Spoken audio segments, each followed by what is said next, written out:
ഇന്ന് നമ്മൾ ഒരു ഈസ്റ്റർ സ്പെഷ്യൽ റെസിപ്പിയായിട്ട് ചെയ്യാൻ വേണ്ടിയിട്ട് പോകുന്നത്. അപ്പോൾ ഇന്ന് നമ്മൾ ഉണ്ടാക്കുന്നത് ഓവനൊന്നും ഇല്ലാണ്ട് ഭയങ്കര സിമ്പിളായിട്ട് അടുപ്പത്ത് വെച്ചിട്ട് റെഡി ആക്കിയിട്ട് എടുക്കുന്ന ഒരു തന്തൂരി ചിക്കൻ്റെ വീഡിയോ ആണ് ചെയ്യാൻ വേണ്ടിയിട്ട് പോകുന്നത്. ഇന്നിപ്പോൾ ഇവിടെ വ്യാഴാഴ്ച ഇടും. അപ്പോൾ ചിലപ്പോൾ ഞാൻ വീഡിയോ അപ്ലോഡ് ചെയ്യുമ്പോൾ ചിലപ്പോൾ ദുഃഖവെള്ളിയാഴ്ച ആയിരിക്കും അപ്ലോഡ് ചെയ്യുന്നത്. അപ്പോൾ നിങ്ങൾ ചിലപ്പോൾ ആരെങ്കിലൊക്കെ ചോദിക്കും ദുഃഖവെള്ളിയാഴ്ച ആയിട്ടാണോ ചിക്കനൊക്കെ ഉണ്ടാക്കണമെന്ന് ചോദിക്കും. പക്ഷേ ഇന്ന് ഉണ്ടാക്കിയാലും ഞാൻ കഴിക്കണില്ല കേട്ടോ. ഇപ്പം അധികം ദിവസമില്ലല്ലോ. അപ്പം ഞാൻ വിചാരിച്ചു ഇന്നലെ ഉണ്ടാക്കാമെന്ന് വിചാരിച്ചു. അത് പറയാനുള്ള ഒരു കാരണം എന്താണെന്ന് വെച്ചിട്ടുണ്ടെങ്കിൽ ഞാൻ ഇന്നലെ വെജിറ്റേറിയൻ ഊണിൻ്റെ ഒരു വീഡിയോ ചെയ്തിട്ടുണ്ടായിരുന്നു. അപ്പോൾ ഞാൻ അതിനകത്ത് പറയുന്നുണ്ടായിരുന്നു ദുഃഖവെള്ളിയാഴ്ച കഴിക്കാൻ വേണ്ടിയിട്ട് പറ്റിയ ഒരു വെജിറ്റേറിയൻ ഊണെന്ന് പറഞ്ഞിട്ട് ഞാൻ അതിനകത്ത് പറഞ്ഞിട്ടുണ്ടായിരുന്നു. അപ്പോൾ ആ വീഡിയോയിൽ എനിക്കൊരു മെസ്സേജ് വന്നിട്ടുണ്ടായിരുന്നു. ഒരു ചേച്ചീനും അമ്മച്ചീനും ആരാന്ന് അറിയില്ല, എന്നെ ചെയ്ത് പറഞ്ഞിട്ടാണ് മെസ്സേജ് വന്നിട്ടുണ്ടായിരുന്നത്. ദുഃഖവെള്ളിയാഴ്ചയാണ് സാമ്പാറും പപ്പടയും കൂടിയിട്ട് ചോറിനുള്ളത്. ദുഃഖവെള്ളിയാഴ്ച കഞ്ഞിയും പയറല്ലേ കഴിക്കുന്നത്. പിന്നെ നിങ്ങളുടെ മുഖത്ത് ഒരു ദുഃഖമൊന്നുമില്ലല്ലോ ദുഃഖവെള്ളിയാഴ്ച എന്ന് പറഞ്ഞപ്പോൾ അതൊക്കെ അവർ ഉദ്ദേശിച്ചത്. പക്ഷെ ഞങ്ങളുടെ നാട്ടിലേക്ക് എന്ന് വെച്ചിട്ടുണ്ടെങ്കിൽ ദുഃഖവെള്ളിയാഴ്ച ഒരു നേരം ഭക്ഷണം കഴിക്കും. ഞാൻ ജസ്റ്റ് പറയുന്നത് കേട്ടോ. ദുഃഖവെള്ളിയാഴ്ച ഒരു നേരം ഭക്ഷണം കഴിക്കും. ഭക്ഷണം കഴിക്കുമ്പോൾ എന്താ പറയുക, സാമ്പാർ പിന്നെ പപ്പടമൊക്കെ കൂട്ടിയിട്ട് വലിയ ആഘോഷമൊന്നും ഇല്ലാണ്ട് സാധാരണ ഒരു വെജിറ്റേറിയൻ ഊണ് അങ്ങനെയാണ് സാധാരണ കഴിക്കാറ്. ഇങ്ങനെ ഓരോ സ്ഥലത്ത് ഓരോന്നായിരിക്കും. അതേപോലെ തന്നെ ഞാൻ നമ്മുടെ വ്യാഴാഴ്ചയിൽ അപ്പവും പിന്നെ പാല് കാച്ചിട്ടും ചെയ്തിട്ടുണ്ടായിരുന്നു.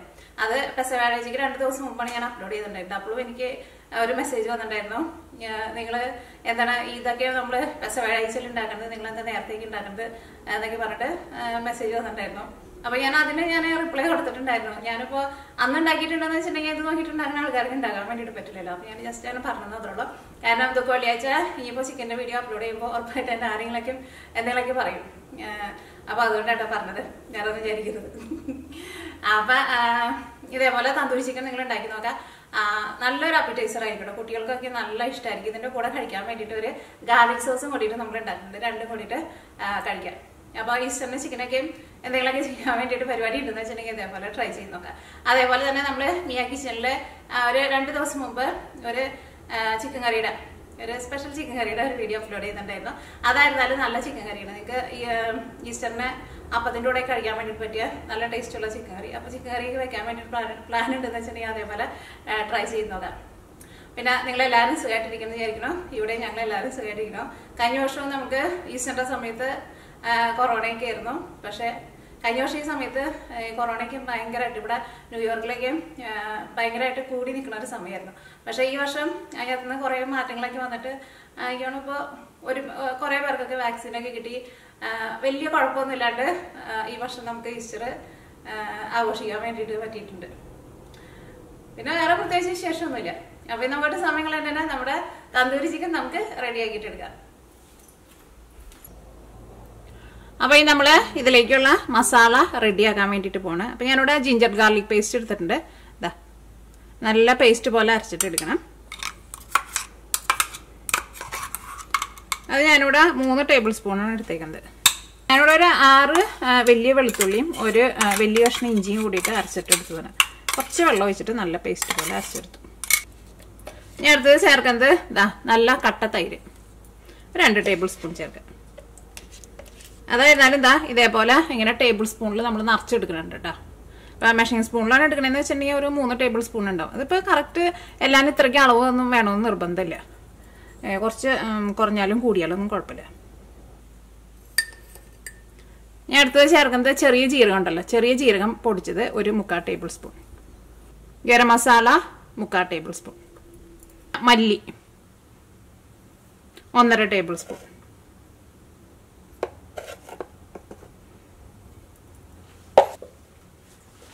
അടുത്തത് മുളക് പൊടി. ഞാനിവിടെ കാശ്മീരി മുളക് പൊടിയാണ് എടുക്കുന്നത്.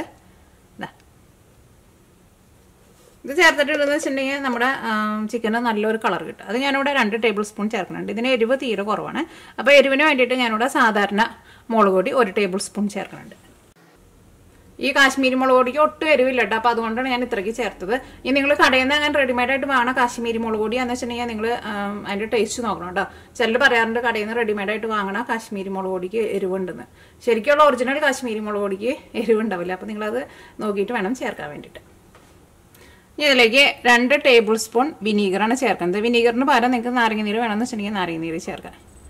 2 ടേബിൾ സ്പൂൺ. ഇതിലേക്ക് ആവശ്യത്തിന് ഉപ്പും കൂടിയും ചേർത്തിട്ട് നമുക്ക് ഈ മസാല എല്ലാം കൂടിയിട്ട് നന്നായിട്ടൊന്ന് മിക്സ് ചെയ്യാം. അപ്പോൾ ചിക്കനിലേക്ക് ഉപ്പ് വേണമല്ലോ, ആ ഉപ്പും കൂടിയിട്ട് നമ്മൾ ഇതിൽ ചേർക്കണം. ഇതെല്ലാം കൂടിയിട്ട് നന്നായിട്ടൊന്ന് മിക്സ് ചെയ്യുക. അത് കഴിഞ്ഞിട്ട് വേണം നമുക്ക് ചിക്കൻ ചേർക്കാൻ വേണ്ടിയിട്ട്. എങ്ങാനും നിങ്ങളിങ്ങനെ മിക്സ് ചെയ്യുന്ന സമയത്ത് നിങ്ങളുടെ മസാല ഇതേപോലെ ഇങ്ങനെ ക്രീം പോലെ വരണില്ല, ഭയങ്കര ഡ്രൈ ആയിട്ടാണ് ഇരിക്കുന്നതെന്ന് വെച്ചിട്ടുണ്ടെങ്കിൽ നിങ്ങൾ അതനുസരിച്ചിട്ട് തൈര് ചേർക്കാം. ഇതേപോലെ ഇങ്ങനെ നല്ല തിക്ക് പേസ്റ്റായിട്ട് ഇരിക്കണം. ഒരുപാട് ഇങ്ങനെ വെള്ളം പോലെ ഇരിക്കുകയും ചെയ്യരുത്. കുറേ വെള്ളം പോലെ ഇരുന്നിട്ടുണ്ടെന്ന് വെച്ചിട്ടുണ്ടെങ്കിൽ നമ്മുടെ ചിക്കനിൽ പിടിക്കില്ല. ഇനി നിങ്ങൾക്ക് ഫുഡ് കളർ വേണമെന്ന് വെച്ചിട്ടുണ്ടെങ്കിൽ റെഡ് ഫുഡ് കളറും കൂടിയിട്ട് ഇതിലേക്ക് ചേർക്കാം.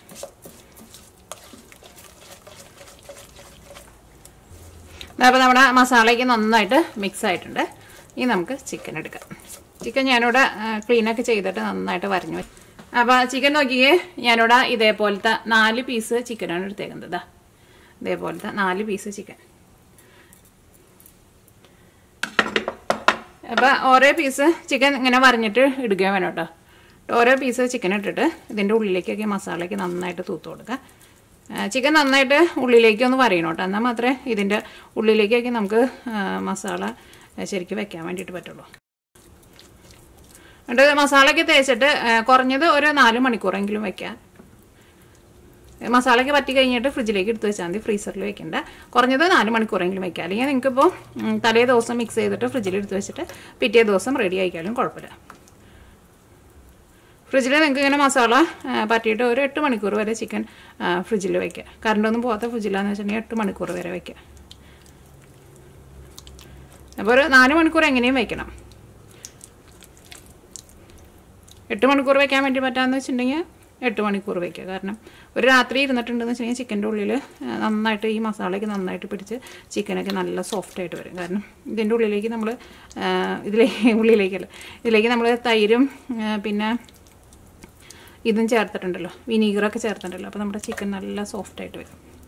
അപ്പോൾ ചിക്കൻ്റെ ഉള്ളിലേക്ക് നോക്കി നമ്മൾ നന്നായിട്ട് മസാലയ്ക്ക് നന്നായിട്ട് ആക്കിയിട്ടുണ്ട്. അങ്ങനെ ഓരോ പീസ് എടുത്തിട്ട് മസാല നന്നായിട്ട് മിക്സ് ചെയ്യാം.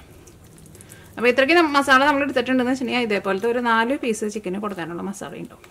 ഈ മസാലയ്ക്ക് എന്താ ഇതേപോലെ ഇങ്ങനെ ഉള്ളിലേക്ക് വെച്ച് കൊടുക്കണം കേട്ടോ.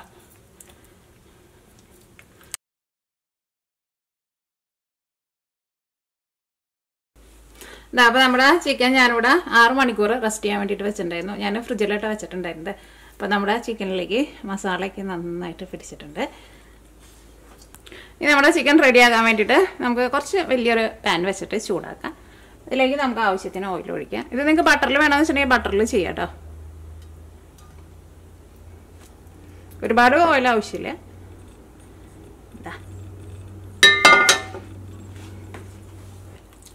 ചിക്കൻ്റെ പീസുകൾ ഇതേപോലെ ഇങ്ങനെ വയ്ക്കാം. ഈ ചിക്കൻ നന്നായിട്ടൊന്ന് ചൂടായി കഴിഞ്ഞ് കഴിയുമ്പോൾ പിന്നെ ഒരു മീഡിയം ഫ്ലെയിമിൽ വെച്ചിട്ട് നമുക്ക് മൂടി വയ്ക്കാം. പ്രത്യേകം ശ്രദ്ധിക്കുക, തീ ഒരുപാട് കൂട്ടി വയ്ക്കരുത് കേട്ടോ. ഒരുപാട് കൂട്ടി വെച്ചിട്ടുണ്ടെന്ന് വെച്ചിട്ടുണ്ടെങ്കിൽ നമുക്ക് ഇതിൻ്റെ ഉള്ളിലൊന്നും ശരിക്കും അങ്ങോട്ട് വെന്ത് ഒന്ന് ചെറുതായിട്ട് ഇങ്ങനെ മുരിഞ്ഞ പോലെ വരണം. അതേപോലെ കിട്ടില്ല. അപ്പോൾ കുറച്ച് സമയം എടുത്തിട്ട് റെഡിയാക്കിയിട്ടിടുക.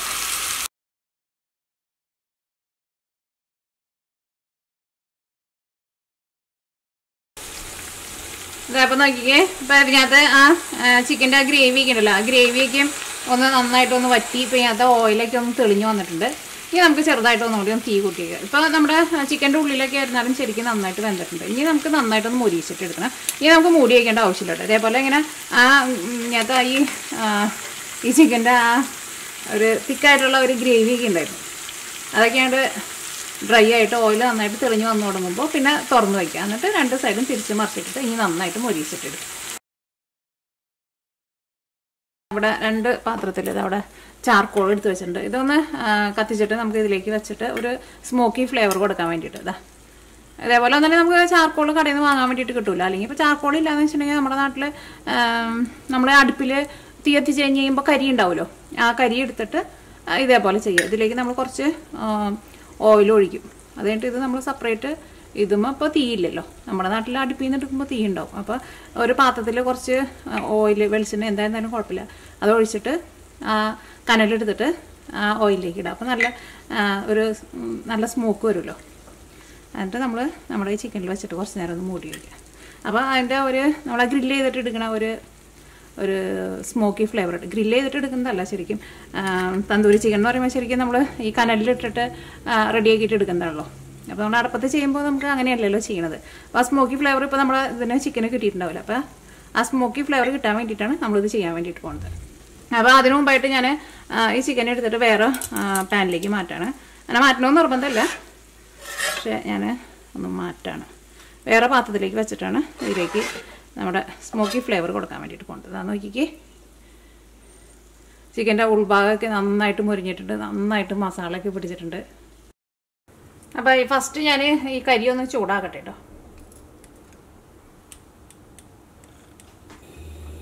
അപ്പോൾ നമ്മുടെ കരി നന്നായിട്ട് തീ പിടിച്ചിട്ടുണ്ട്. ഇതിൻ്റെ നടുക്കൊരു പാത്രത്തിലേക്ക് നമ്മൾ ഈ കത്തിച്ച് വെച്ചേക്കണ കരി ഇതിലേക്ക് ഇടാം. കരി നന്നായിട്ട് തീ പിടിക്കണം കേട്ടോ, എന്നാൽ മാത്രമേ നല്ല ഫ്ലേവർ വരുള്ളൂ, അല്ല നല്ല പുക വരുള്ളൂ. ഇതിലേക്ക് കുറച്ച് ഓയിൽ ഒഴിച്ച് കൊടുക്കുക. നല്ല ആവി ഒട്ടും പോകാണ്ട് അതിൻ്റെ മൂടി വയ്ക്കുക. നന്നായിട്ട് നല്ല പുക വരണം, അപ്പോഴാണ് നല്ല ഫ്ലേവർ വരുള്ളൂ കേട്ടോ. അപ്പോൾ നിങ്ങൾ ഒരു പ്രാവശ്യം വെച്ച് കഴിഞ്ഞിട്ട് ഫ്ലേവർ വന്നില്ല എന്ന് വെച്ചിട്ടുണ്ടെങ്കിൽ ഒന്നും കൂടി നിങ്ങൾക്ക് അങ്ങനെ ചെയ്യാം. ഒരു 2-3 പ്രാവശ്യം വേണമെന്ന് വെച്ചിട്ടുണ്ടെങ്കിൽ അങ്ങനെ ചെയ്യാം. നോക്കിക്കുക, നല്ല പുക വരുന്നുണ്ട്. അതിൻ്റെ മുകളിലേക്ക് കുറച്ച് നാരങ്ങ നീരൊന്ന് ഒഴിച്ച് കൊടുക്കുക. എന്നിട്ട് നല്ല ചൂടോട് കൂടിയിട്ട് കഴിക്കാം.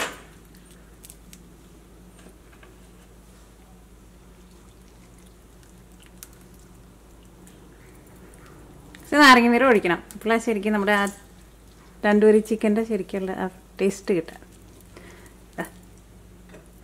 ഒരു സീഡ്സ് വേണുണ്ട്. നമ്മുടെ ഒരു പീസ് എടുക്കട്ടെ. എന്ത് സോഫ്റ്റായിട്ട് ഇരിക്കാമെന്നറിയാം, നല്ല സോഫ്റ്റായിട്ടിരിക്കും. ഉള്ളിലാന്ന് വെച്ചിട്ടുണ്ടെങ്കിൽ ശരിക്കും നന്നായിട്ട് വെന്തിട്ടുണ്ട്, മസാലയൊക്കെ ശരിക്കും നന്നായിട്ട് പിടിച്ചിട്ടുണ്ട് അതിൻ്റെ ഉള്ളിൽ. ഞാനിപ്പോൾ കഴിച്ച് കാണിക്കണില്ല, കാരണം ഇന്നിവിടെ പെസവാഴ്ചയാണ്. അപ്പോൾ അതുകൊണ്ട് തന്നെ ചിക്കൻ കഴിക്കണില്ല. ഞങ്ങളത് ഈസ്റ്ററിൻ്റെ അന്ന് എടുക്കുള്ളൂ. അപ്പോൾ അതിൻ്റെ ഉള്ളിലേക്ക് ഞാൻ കാണിക്കണം. ഉള്ളിലേക്ക് ശരിക്കും നന്നായിട്ട് മുരിഞ്ഞിട്ടുണ്ട്, നല്ല സോഫ്റ്റായിട്ടിരിക്കും. ഇനി നമുക്ക് നമ്മുടെ തണ്ടൂരി ചിക്കൻ്റെ കൂടെ കഴിക്കാനുള്ള ഒരു സോസ് കൂടിയിട്ട് ഉണ്ടാക്കുന്നുണ്ട്. നമ്മൾ മയോനൈസ് ഉണ്ടാക്കണ പോലെ വെളുത്തുള്ളി ചേർത്തിട്ട് വെളുത്തുള്ളി ഫ്ലേവറിൽ ഗാർലിക് സോസ് എന്ന് അങ്ങനെ എന്ത് വേണമെങ്കിലും പറയാം. അപ്പോൾ അത് അങ്ങനെ ഡിപ്പ് ചെയ്ത് കഴിക്കാൻ വേണ്ടിയിട്ട് നല്ല ടേസ്റ്റ് ആയിരിക്കും. ഇവിടെ പിള്ളേർക്ക് നല്ല ഇഷ്ടം. അപ്പോൾ ഞാനിവിടെ അതാ 2 വലിയ വെളുത്തുള്ളി എടുത്തിട്ടുണ്ട്. ഈ വെളുത്തുള്ളി വേണമെന്ന് വെച്ചിട്ടുണ്ടെങ്കിൽ നിങ്ങൾക്ക് കുറച്ച് ഓയിൽ ഒഴിച്ചിട്ട് ഒന്ന് മൊരിച്ചിട്ട് അങ്ങനെ വേണമെന്ന് വെച്ചിട്ടുണ്ടെങ്കിൽ അങ്ങനെ ചേർക്കാം, അല്ലെങ്കിൽ ഫ്രഷ് ആയിട്ട് വേണമെന്ന് വെച്ചിട്ടുണ്ടെങ്കിൽ ഇങ്ങനെ ചേർക്കാം. അങ്ങനെ മൊരിച്ചിട്ട് ചേർക്കുമ്പോൾ കുറച്ചും കൂടി നല്ലൊരു ഫ്ലേവർ കിട്ടും. ഒരു മുട്ട ഫുള്ളായിട്ട് ചേർക്കുന്നുണ്ട്. ടേബിൾസ്പൂൺ നാരങ്ങനീര്. നാരങ്ങനീരിന് പകരം നിങ്ങൾക്ക് ഇത് വിനീഗർ വേണമെന്ന് വെച്ചിട്ടുണ്ടെങ്കിൽ വിനീഗർ ചേർക്കുക. ഈ നാരങ്ങയുടെ കുരു ഉണ്ടെന്ന് വെച്ചിട്ടുണ്ടെങ്കിൽ എടുത്ത് മാറ്റണം കേട്ടോ. ഞാനിതിലേക്ക് ചേർക്കുന്നത് ഒലിവ് ഓയിലാണ് ചേർക്കുന്നത്. ഇതിലേക്ക് നമുക്ക് 2 തരത്തിലുള്ള ഓയിൽ ചേർക്കാം. ഒന്നല്ലെങ്കിൽ ഒലിവ് ഓയിൽ ചേർക്കുക, അല്ലെങ്കിൽ സൺഫ്ലവർ ഓയിൽ ചേർക്കുക, അല്ലെങ്കിൽ കോൺ ഓയിൽ ചേർക്കുക. ഈ 3 തരത്തിലുള്ള ഓയിൽ ചേർക്കുക. നമ്മുടെ വെളിച്ചെണ്ണ ചേർത്തിട്ടുണ്ടെന്ന് വെച്ചിട്ടുണ്ടെങ്കിൽ നമ്മുടെ സോസ് തിക്കായിട്ട് വരില്ല, പ്രത്യേകം ശ്രദ്ധിക്കുക. അപ്പം ഞാനിവിടെ എക്സ്ട്രാ വെർജിൻ ഒലിവ് ഓയിലാണ് ചേർക്കുന്നത്. ഓയിലായിരുന്നാലും ഒറ്റയടിക്ക് ഫുള്ളായിട്ട് ചേർക്കരുത്. ഫസ്റ്റ് കുറച്ച് ചേർക്കാം, ചൂണ്ടി ചേർക്കാം, എന്നിട്ട് ഒന്ന് കറക്കാം. അത് കഴിഞ്ഞിട്ട് നമ്മൾ തുറന്ന് നോക്കുമ്പോൾ അത് അത്രയ്ക്കാണ്ട് തിക്കായി ഉണ്ടാവില്ല, ഒന്ന് ക്രീം പോലെ ആയി ഉണ്ടാവുള്ളൂ. അപ്പോൾ അത് തിക്കായിട്ട് വരുന്നവരെ നമ്മൾ കുറേശ്ശെ ഓയിൽ ചേർത്തിട്ട് കറക്കിയിട്ട് എടുക്കുക. ഒറ്റയടിക്ക് ഓയിൽ ഫുള്ള് ചേർക്കരുത്. അങ്ങനെ ഒറ്റയടിക്ക് ഓയിൽ ഫുള്ളായിട്ട് ചേർത്താലും നമ്മുടെ ഈ സോസ് തിക്കായിട്ട് വരില്ല, അത് പ്രത്യേകം ശ്രദ്ധിക്കുക. അപ്പോൾ പെട്ടെന്ന് പണി കഴിക്കാൻ വേണ്ടിയിട്ട് ഒറ്റയടിക്ക് ഓയിൽ ചേർത്തിട്ട് കറക്കിയിട്ടുണ്ടെന്ന് വെച്ചിട്ടുണ്ടെങ്കിൽ ഫുള്ള് വെള്ളം പോലെയാവും. കുറേശ്ശെ ഓയിൽ ഒഴിച്ചിട്ട് ഒന്ന് ജസ്റ്റ് എല്ലാം കൂടിയിട്ട് ഒന്ന് മിക്സ് ആയിട്ട് വരണം, അത്രയ്ക്ക് സമയം കറക്കിയാൽ മതി. അപ്പോൾ ഒന്ന് കറക്കിയെടുക്കുക. അത് നോക്കിയേ, ഇതിപ്പോൾ ഒന്നും കൂടി ഒന്ന് തിക്കായിട്ട് വരണം നമുക്ക്. അതിലേക്ക് നമുക്ക് ആവശ്യത്തിന് ഉപ്പും കൂടിയിട്ട് ചേർക്കാം. ഇതാ നോക്കിക്കേ, ഇപ്പോൾ നമ്മുടെ ഗാർലിക് സോസ് റെഡി ആയിട്ടുണ്ട്. ഇതിന് കുറച്ച് വെളുത്തുള്ളിയുടെ ഫ്ലേവർ ഒന്ന് മുന്നിട്ട് നിൽക്കും, പക്ഷേ ചിക്കൻ്റെ കൂടെയൊക്കെയും ഡിപ്പ് ചെയ്ത് കഴിക്കാൻ വേണ്ടിയിട്ട് അത്രയ്ക്ക് ഒരു ഫ്ലേവർ ഉള്ളതാണ് നല്ലത്. അല്ലെങ്കിൽ ഗാർലിക്ക് നിങ്ങളുടെ ഇഷ്ടത്തിനനുസരിച്ചിട്ട് ചേർത്തോ. പിന്നെ ഉപ്പായിരുന്നാലും ചേർക്കുമ്പോൾ ഞാനിപ്പോൾ മിഡിലായിട്ടല്ലേ ഉപ്പ് ചേർത്തത്, പക്ഷെ നിങ്ങൾ തുടക്കത്തിലേ തന്നെ ഉപ്പ് ചേർത്തോട്ടെ. എന്നാലും മിഡിൽ ചേർത്താലും കുഴപ്പമില്ല, പക്ഷേ തുടക്കത്തിൽ തന്നെ ഉപ്പ് ചേർത്തോ നമ്മൾ നാരങ്ങ നീരൊക്കെ ചേർക്കുന്ന സമയത്ത്.